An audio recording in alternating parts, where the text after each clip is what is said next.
जय मसीह की एकता सिंह मिनिस्ट्री में आपका स्वागत है। और आज हम 5वीं बाइबल स्टोरी देखेंगे। पिछले हफ्ते हमने देखा था नूह और जल प्रलय के बारे में। यहाँ पे हमने देखा था कि पूरी पृथ्वी में जल प्रलय आ गया था और मात्र नूह और उनका परिवार बचा था और सिर्फ इस पूरी पृथ्वी पे 8 लोग थे। और बहुत ही आश्चर्य की बात है कि इस पूरी पृथ्वी पे मात्र 8 लोग थे और पृथ्वी अब पहले जैसी नहीं रही थी। जल प्रलय के वजह से पृथ्वी बहुत ज़्यादा बदल चुकी थी।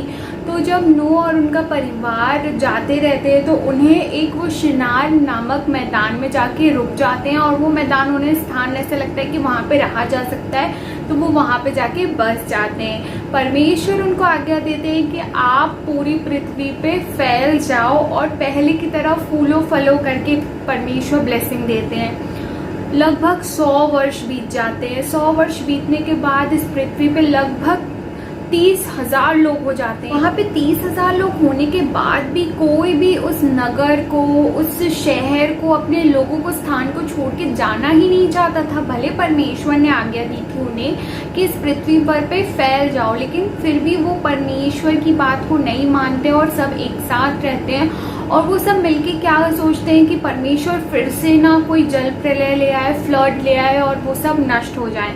इसलिए उन लोग क्या निर्णय लेते हैं, डिसाइड करते हैं कि हम एक बहुत बड़ा सा टावर बनाएंगे, बहुत बड़ा सा गुम्मट बनाएंगे जो कि बहुत ऊंचा होगा, वाटरप्रूफ होगा कि मान लो परमेश्वर जल प्रलय लेके आते हैं तो वो जो उनका गुम्मट है वो टूटेगा नहीं और वो उधर पे सेफ रहेंगे।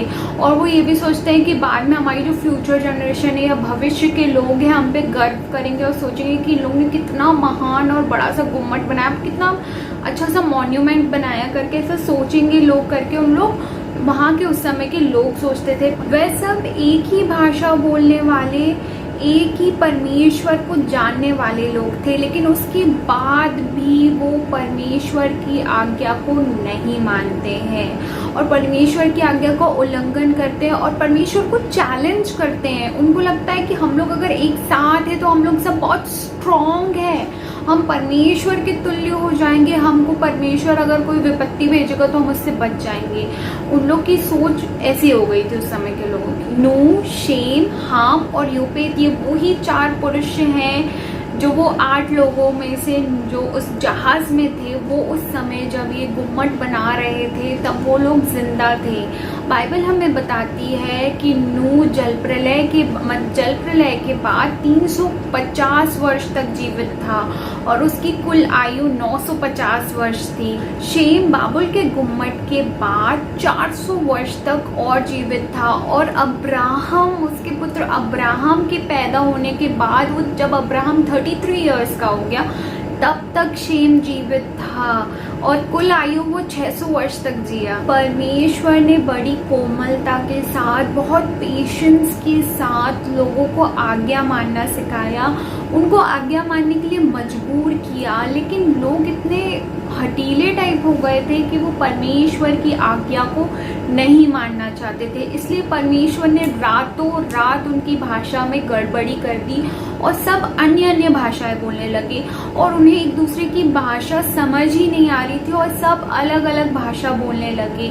इससे क्या हुआ, कंफ्यूज हो गए सब कि उनको बात ही नहीं समझ में आ रही थी, तो वो बाबुल का गुम्मट बना ही नहीं पाए, उसे कंप्लीट ही नहीं कर पाए। तो जो सब एक जैसी बात करने वाले लोग थे, जो एक जैसी बात करने वाले लोग थे, वो सब एक साथ एक ग्रुप की तरह बन गए और एक ग्रुप बन के वो अब पूरी पृथ्वी पर फैल गए।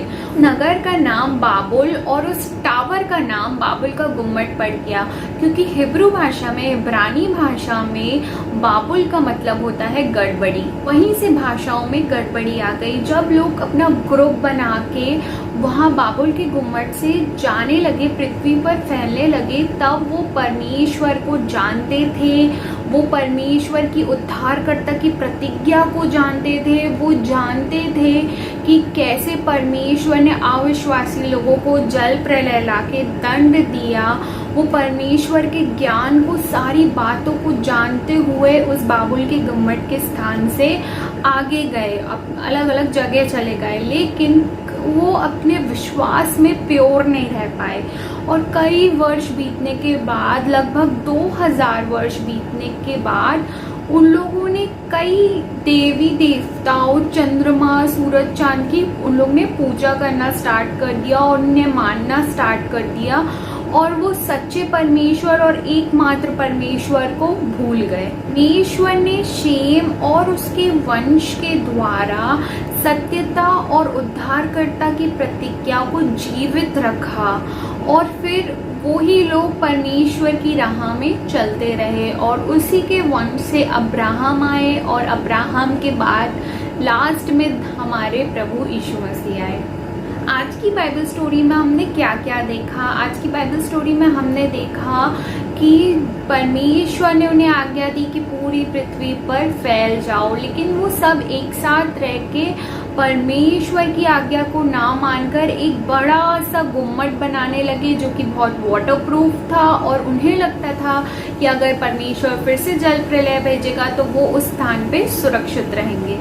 परमेश्वर ने लोगों की भाषा में गड़बड़ी डाल दी, इस वजह से वो बाबुल का गुम्मट नहीं बना पाए और उन्हें मजबूरी में पूरी पृथ्वी पे फैलना पड़ा। उस जगह का नाम पड़ा बाबुल और उस टावर का नाम पड़ा बाबुल का गुम्मट। सभी लोगों ने उस समय में सच्चे परमेश्वर को जाना, लेकिन जल्द ही वो परमेश्वर को भूल गए और अन्य अन्य देवी देवताओं की आराधना और पूजा करने लगे। सिर्फ शेम और उनके वंश वाले ही परमेश्वर, सच्चे परमेश्वर की आराधना करते रहे और शेम ही उद्धारकर्ता का धारक बना। हम नेक्स्ट स्टोरी देखेंगे अगले सैटरडे 5 बजे। आप ये बाइबल स्टोरीज को अपने दोस्तों को, अपने फ्रेंड्स लोगों को, अपने फैमिली के बच्चों को, सबको दिखाइए और अपने परमेश्वर की बाइबल की स्टोरीज अपने बच्चों को भी सिखाइए। इस छोटे से वचन को सुने जाने पे परमेश्वर आपको बहुत सारी आशीष दे। आमीन।